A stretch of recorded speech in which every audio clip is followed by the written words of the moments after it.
Oke teman-teman, halo, selamat datang lagi di channel kesayangan kalian teman-teman. Jadi ya, pada kali ini aku akan mereview pengalamanku selama 2 minggu bersama si Telema Elite DM45. Yes, ini adalah sebuah device yang sangat menarik teman-teman, dan kegiatanku selama 2 minggu yang liburan ya, dan lebih sering di outdoor. Jadi device ini bener-bener kepake banget sama aku, dan malah aku lebih sering tinggal device-deviceku yang lain, dan aku fokus pakai device ini. Dan jujur ini adalah sebuah device yang nikmat banget buat dipakai, dan dia punya ukuran bodi yang kecil serta ringan. Makanya kenapa aku pengen banget sharing pengalamanku selama 2 minggu bersama si Telema Elite DM45 ini ke kalian. Tapi sebelum itu, aku pengen ngucapin selamat tahun baru buat teman-teman tahun 2026. Semoga di tahun ini kita bisa terus diberikan kelancaran rezeki, kita bisa terus diberikan kelancaran sebagainya. Amin. Oke, so pertama-tama kita bakal ngomongin dari masalah bahasa desain terlebih dahulu di device ini. Karena jujur secara bahasa desain, aku nggak pernah nemuin brand lain yang dimana mereka cukup kuat ataupun bahkan mereka menggunakan satu IP yang sama untuk dibawa ke device VOD-nya. Dan Lost Vape itu ngebawa dua. Ada satu si Telema ini, dan yang kedua ada Centaurus. Dan yang kalau misalkan dibilang yang paling kerasa kental ya si Telema ini. Kenapa? Karena pertama dari segi desain. Teman-teman bisa lihat di sini bahwa dari segi desain itu benar-benar ngebawa banget desain ciri khas dari si Telema itu sendiri. Kalau misalkan teman-teman mungkin ingat mod Telema yang seperti ini, ya antara minta tolong editor ya, ada screenshot mod Telema gitu ya. Itu emang bener-bener sebuah desain yang punya banyak banget aksen garis tegas, dan aku bisa bilang bahwa desain-desain seperti Telema ini itu entah kenapa kelihatannya timeless gitu loh, yang dimana device MOD-nya itu udah keluar cukup lama, tetapi aku bisa bilang bahwa kalau misalkan teman-teman bawa device Telema mungkin sekarang ke tongkrongan dan lain sebagainya, entah Telema Quest ataupun Telema DNA, teman-teman pasti akan ngerasa bahwa device-nya masih keren gitu loh. Dan itulah yang dibawa ke device BOD ini. Apalagi dengan warnaku, yaitu warna Eagle Grey, yang dimana bisa dibilang ini cakep banget. Oh, dia ada aksen eagle-nya, terus habis itu dia ada tulisan Telemanya tuh bener cakep banget. Seperti itu. Terus abis itu yang aku cukup seneng adalah di bagian bobotnya. Aku udah bilang tadi bahwa dia punya bobot yang sangat ringan. Yes. Dan perlu diingat, dia ngebawain baterai sebesar 1500 mAh, itu cukup besar untuk device BOD, dan juga nih dia punya power di angka 45 watt. Device ini aku bisa bilang ataupun aku bisa klaim karena aku pegang sendiri device-nya bahwa device ini itu lebih ringan daripada device-device yang sebelumnya aku pernah review. Dan dia punya power yang lebih galak walaupun ukuran baterainya sama ya, di angka 1500 mAh. Seperti itu. Dan yang jadi suatu hal sangat positif di device ini adalah device ini bisa pakai dual mesh coil walaupun dijual terpisah. Tapi dia punya option untuk dual mesh coil tapi ringan banget, dan ini bahannya bukan plastik, tapi perlu diingat dia menggunakan bahan aluminium alloy sehingga bahannya akan kerasa lebih solid, jelas. Terus habis itu dia akan lebih tahan terhadap benturan ataupun dent. Dan kalau misalkan plastik kan dia punya salah satu kelemahan, yaitu gampang pecah kalau misalkan jatuh, apalagi dia ada CT-nya ataupun ada pemberatnya. Tapi di device ini teman-teman nggak akan mengalami hal seperti itu. Teman-teman nggak perlu takut. Ya walaupun kalau jatuh pasti penyok, itu sudah pasti. Tapi setidaknya dia akan lebih tahan banting. Dan kesannya itu akan jauh lebih premium dibandingkan device-device yang menggunakan plastik. Seperti itu. Terus habis itu yang aku seneng adalah dia punya tiga bagian di sini, dan aku bisa bilang ini cukup tidak mengganggu mata ya. Yang pertama dia punya airflow control, terus habis itu dia punya layar, dan juga dia punya USB Type-C. Dan enaknya USB Type-C berdiri seperti ini ya, di pinggir sini kita bisa ngecas sambil berdiri gitu ya, nikmat banget gitu ya. Ya sebenarnya sih nggak ada masalah misalkan teman-teman taruhnya tiduran, tapi entah kenapa aku lebih senang kalau misalkan ditaruh di berdiri gini aja gitu. Oke.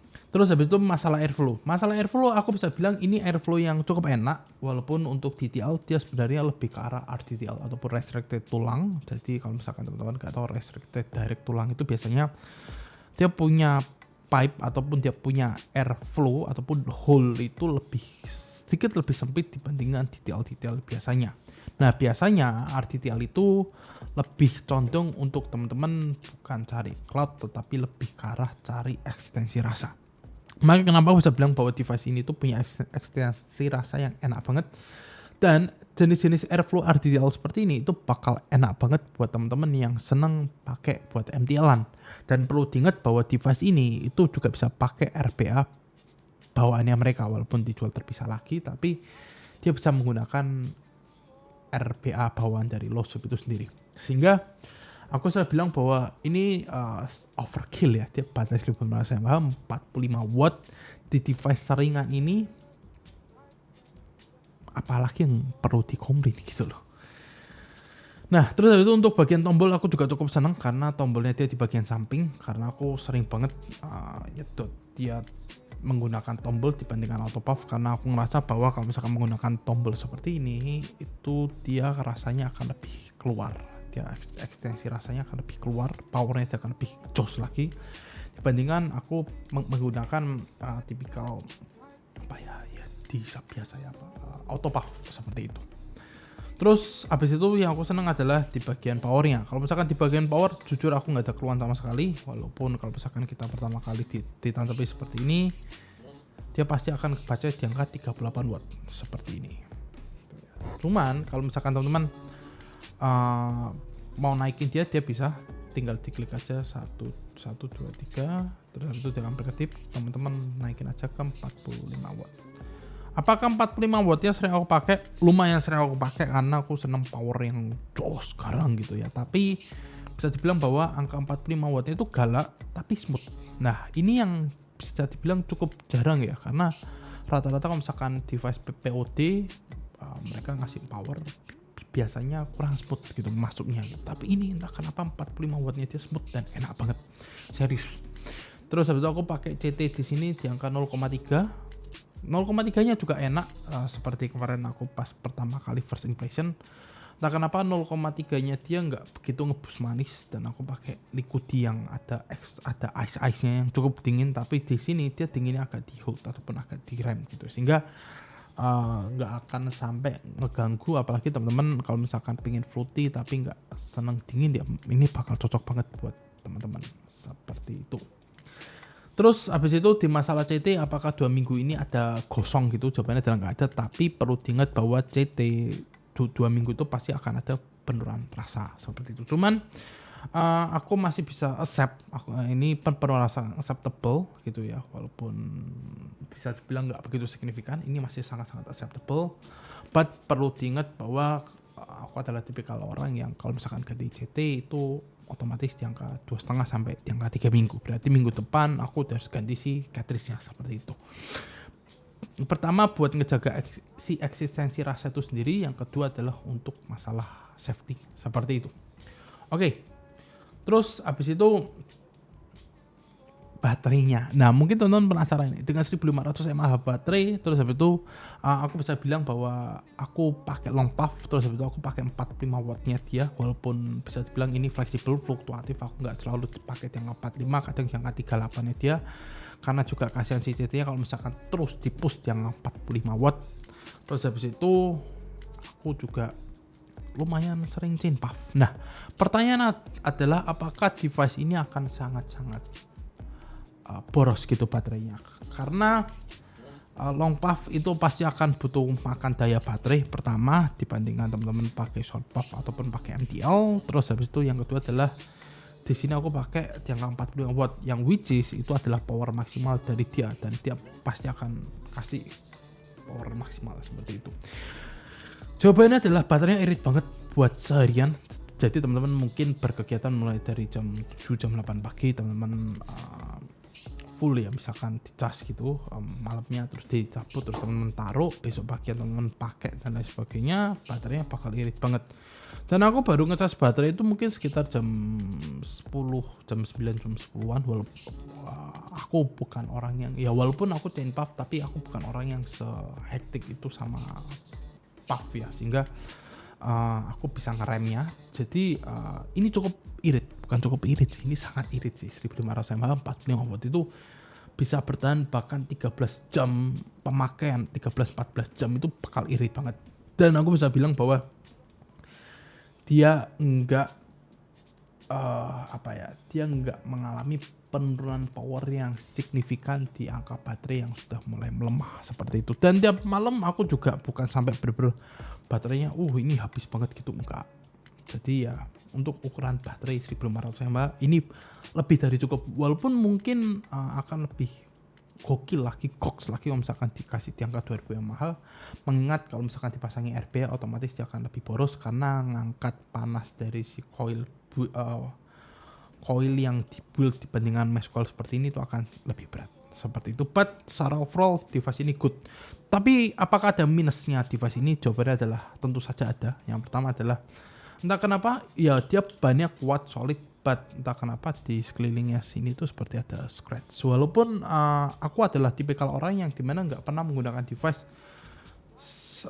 disatuin sama kantong yang ada kuncinya atau ada koinnya seperti itu, atau bahkan ada HP-nya, tapi entah kenapa tiba-tiba muncul aja gitu scratch. Walaupun aku bisa bilang ini cukup minor, but ya is noticeable aja gitu loh.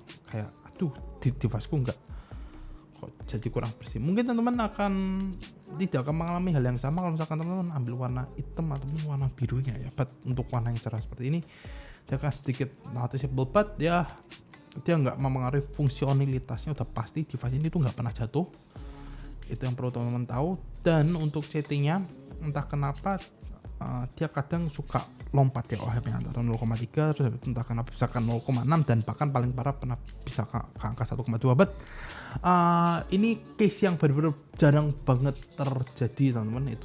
Itu terjadi kalau misalkan emang aku nggak pas aja masang CT-nya atau gimana gitu ya, sehingga ya dia entah kenapa bisa loncat bahkan nggak ngebaca sama sekali. But itu bukan sebuah bukan sebuah kelemahan fatal di device ini yang sampai ini nggak bisa dipakai, nggak juga. Karena dari baru pun aku nggak mengalami hal itu. Aku baru mengalami mungkin 5 hari, berarti sekitar satu setengah minggu baru aku mengalami hal-hal seperti ini. Cuman apakah sesering itu, apakah tiap kali mau nge-puff seperti itu? Jawabannya adalah enggak. Ini beberapa case yang jarang banget, cuman noticeable. Kenapa? Karena pada saat aku puff itu kadang nggak bisa di puff atau dia powernya kurang gitu, seperti itu. Dan apakah device ini recommended buat kalian? Nah, ini bakal jadi pertanyaan yang sangat menarik. Jawabannya adalah device ini bakal recommended banget buat kalian. Yang pertama, teman-teman nggak begitu senang manis karena dia nggak ngeboost manis, dia ngasih manis ya udah apa adanya, dan bahkan dia sedikit nge-reduce manis. Yang kedua adalah dia bukan tipikal device yang ngeboost dingin, sehingga buat teman-teman yang senang banget sama dingin ya mungkin build RBA-nya ya, karena pasti pakai coil pakai pre-built coil, atau bahkan teman-teman mungkin pakai dual mesh akan berbeda. But this device is still recommend. Baterainya galak badak banget, powernya galak but soft, terus habis itu secara bentuk dia elegan, dia timeless, terus habis itu untuk secara ringan sih ini device ringan banget.